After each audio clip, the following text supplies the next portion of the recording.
Eu sou o Francisco, eu sou o agravante e advogado nesse processo. Se eu queria pedir a paciência da senhora se eu errar um pouco, eu tenho autismo. Eu fiz um breve roteiro aqui para poder tratar esse processo da senhora, tá bom? Com a senhora. Doutora, no início, esse processo, ele é oriundo de uma demissão ilegal. Eu fui servidor do município de Águas Lindas de Goiás, mas houveram uma série de irregularidades, tanto no processo administrativo, que teve perseguição funcional, assédio moral. Eu sei que vocês não vão julgar isso agora. Eu sei que é questão de admissibilidade, mas eu só estou puxando um histórico para criar uma linha de raciocínio. Aí teve perseguição funcional, assédio moral, remoção ilegal de posto de trabalho. Eu era de um cargo de nível fundamental na época. Houve violações ao direito de petição, houve violação ao direito de proteção à pessoa com deficiência e a ausência do ânimos abandonante, que é a vontade de abandonar o serviço. É o motivo pelo qual leva o servidor efetivo a abandonar o serviço, que não foi no meu caso. E aí foi negado em primeira instância o meu caso, e durante a primeira fase do processo, a procuradora municipal, ela cometeu discriminação, ela fez xingamentos contra mim no processo judicial. E no processo eu pedi para o juiz riscar dos autos aqueles xingamentos, aquelas ofensas, me chamava de doido, de loucura, chamava de um monte de coisa que está nos autos do processo. Eu peço para o juiz riscar esses fatos do processo e também peço que o juiz remeta essas ofensas para os órgãos competentes. O juiz, além de não remeter essas ofensas para os órgãos competentes, ele se omitiu na sentença. Ele não falou nada com relação a essas ofensas, ele não falou nada com relação à perseguição funcional, assédio moral, ele não falou nada com relação a isso, ele se omitiu. E aí eu fiz a apelação. Eu fiz a apelação baseada na jurisprudência do STJ sobre os requisitos do ânimos abandonante, que é o requisito objetivo, e o requisito subjetivo.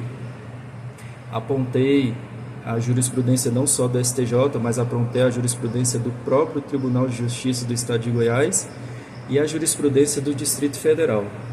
E no julgamento do acórdão, os desembargadores também negaram e também se omitiram na questão da perseguição funcional, do assédio moral, da proteção da pessoa com deficiência, se omitiram com relação a um monte de coisa.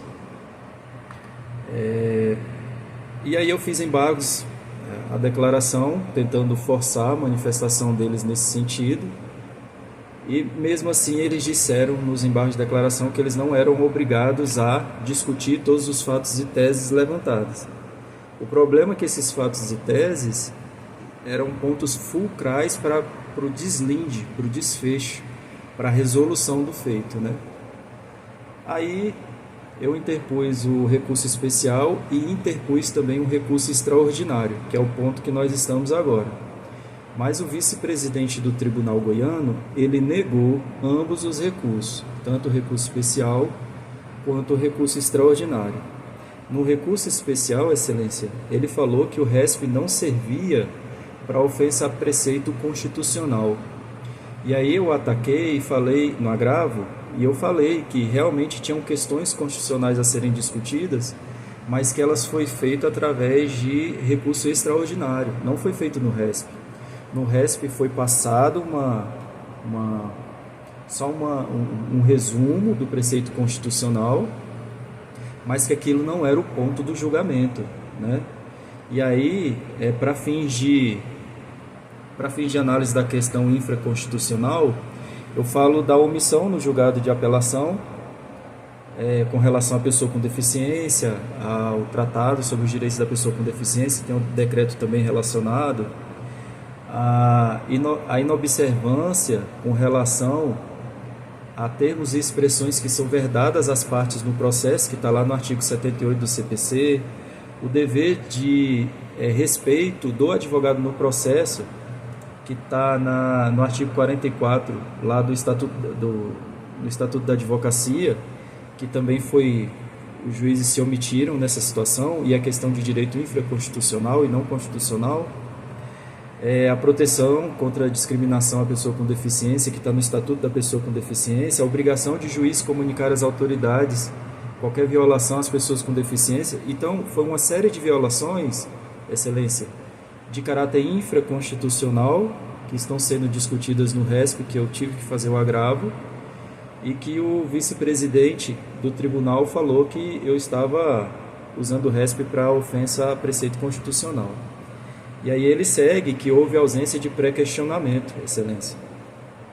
Mas houve o pré-questionamento que eu considero ficto, que foi inclusive mencionado no julgamento dos embargos de declaração, porque, mesmo que de maneira genérica e abstrata, ao pré-questionamento ficto capaz de atrair a aplicação do artigo 1025 do CPC, porque eu forcei os desembargadores a se manifestar e eles mesmos falaram em julgamento que eles não eram obrigados a se manifestar sobre todos os pontos do processo e que haveria ali, no acórdão dos embargos de declaração, o pré-questionamento ficto. Eles mesmos reconhecem isso. E aí vem o vice-presidente do tribunal e fala que houve ausência de pré-questionamento. Ele aponta ainda, Excelência, que não havia indicação motivada e clara dos pontos contraditórios, obscuros do acórdão. Mas o que aconteceu, Excelência, foi que eu apresentei todos esses pontos na apelação e também nos embargos de declaração, mas o que aconteceu no caso foi que eles se omitiram de analisar. Não foi que não houve apresentação pela minha parte, mas que eles se omitiram de analisar. Como, por exemplo, a situação da pessoa com deficiência, a perseguição sofrida por pessoa com deficiência e outras coisas mais que eram essenciais ao processo. Teve também pontos, Excelência, que eles decidiram sobre coisas que não estavam no processo. Por exemplo, eles falam no processo que a administração pública me deu chances de voltar a trabalhar, mas não há nem provas e também não há teses afirmadas pela Procuradoria do município nesse sentido, e não houve. E se tivesse havido, é incoerente, porque eu fiz vários requerimentos no processo administrativo, na ouvidoria do município, dizendo que a minha situação, que eu já estava a ponto de ficar sem salários por causa da minha remoção para a área rural, eu solicitei que a prefeitura me fornecesse o transporte, e eles não responderam os meus requerimentos. Mas no processo, os juízes entenderam que eles ofereceram a chance de eu voltar a trabalhar e eu que não quis voltar a trabalhar. Então, quando o vice-presidente fala que não houve indicação motivada e clara dos pontos obscuros do acórdão, houve sim, e eu impugnei cada ponto. E eu queria que os ministros do STJ levassem isso em consideração.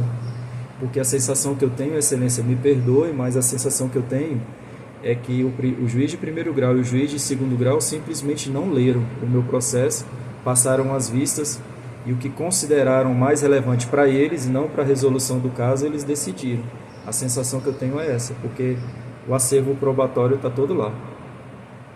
O vice-presidente do tribunal ainda apontou que tem o óbice da súmula 7 do STJ sobre o revolvimento do aspecto fático probatório, mas eu impugnei, eu falo que a própria jurisprudência do STJ fala que a revaloração de fatos e provas contida nos acórdãos não significa que tem que ter aplicação da súmula 7 do STJ, porque as provas, o que foi reconhecido em acórdão e no julgamento dos embargos de declaração, já tem ali as provas contidas que, se o ministro analisar dentro do acórdão e do julgamento dos embargos de declaração, vai ver que não precisa revolver todo o processo para poder entender e resolver o caso.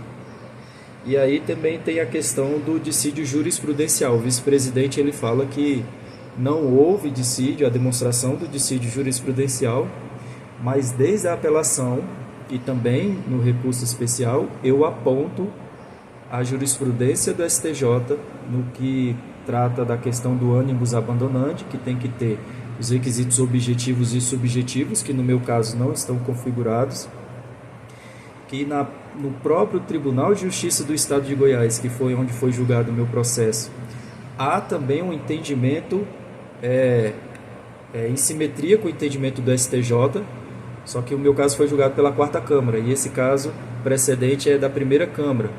E também no Tribunal de Justiça do Distrito Federal há entendimento também alinhado com o do STJ de que para haver a demissão do servidor público deve haver a configuração do ônibus abandonante e que esse ônibus abandonante deve ter os aspectos objetivos e subjetivos. Objetivos são as faltas. E no meu caso as faltas foram ocasionadas pela própria administração pública quando me impediu de trabalhar. Eles me impediram de trabalhar, porque eles me mandaram para uma área rural e eu pedi transporte e eles não me deram. E eu pedi para voltar para a área urbana e eles não me retornaram para a área urbana. Eu fiquei nesse limbo aí, até eles me mandarem embora. E eu fazendo vários requerimentos. E o outro requisito subjetivo, que é o querer, é a vontade do agente. E no meu caso eu não tive vontade, porque eu fiz vários requerimentos que estão confirmados em acórdão. No julgamento de desembargo de declaração eles não mencionam, mas no acórdão eles mencionam. Só para finalizar, Excelência, eu quero agradecer a senhora por me receber, por ter essa audiência. Hoje é o dia do meu aniversário, hoje eu faço 37 anos, eu estou muito feliz por causa disso. Isso é uma questão pessoal, é claro, porque me envolve, eu sou o agravante, eu sou o advogado, e eu faço o processo para outras pessoas e às vezes eu obtenho êxito e às vezes não. Mas esse meu caso foi muito estranho, porque desde o começo houve como se, claro que é quase uma fofoca o que eu vou falar, mas houve quase um alinhamento para que eu não tivesse os meus direitos reconhecidos. E se a senhora nunca viu uma pessoa proferir ofensas no processo contra outras, assim, eu não falo partes, porque isso aí acontece, mas advogados, partes no processo, as partes responsáveis pelos processos, patronos, a procuradora do município, inclusive como o juiz não mandou para a OAB, eu fui lá e fiz a reclamação na OAB e até hoje eu não obtive resposta. Eu também fiz uma reclamação no CNJ sobre a omissão dos juízes em considerar a minha situação de pessoa com deficiência. Então, a situação de perseguição funcional e assédio moral aconteceu no seio do processo, durante o processo. A procuradora do município, que eu nunca vi ela pessoalmente, nunca tratei com ela, não tenho nenhuma relação com ela, a não ser essa relação de processo, ela faz um monte de xingamentos contra a minha pessoa, tentando me desqualificar diante do juiz de primeira instância. E até então funcionou, porque o juiz de primeira instância ignorou essa situação e os desembargadores também ignoraram. E eu quero realmente que o Tribunal da Cidadania reverta essa situação, porque eu acho que é uma questão de direito que tem que ser concedido. É a primeira vez que eu peticiono no STJ e, por coincidência, no processo da minha própria autoria. Excelência, foi a primeira coisa que eu percebi quando eu entrei em contato com o tribunal e isso para mim foi fantástico. Eu não vi isso nem na Justiça do Goiás, nem na Justiça do DF, esse nível de atendimento, e nem no TRF1 também, que eu tenho alguns casos no TRF1.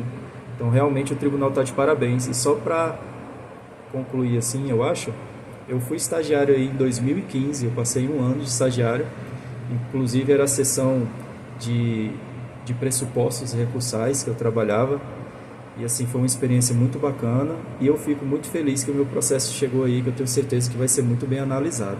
Muito obrigado, Excelência.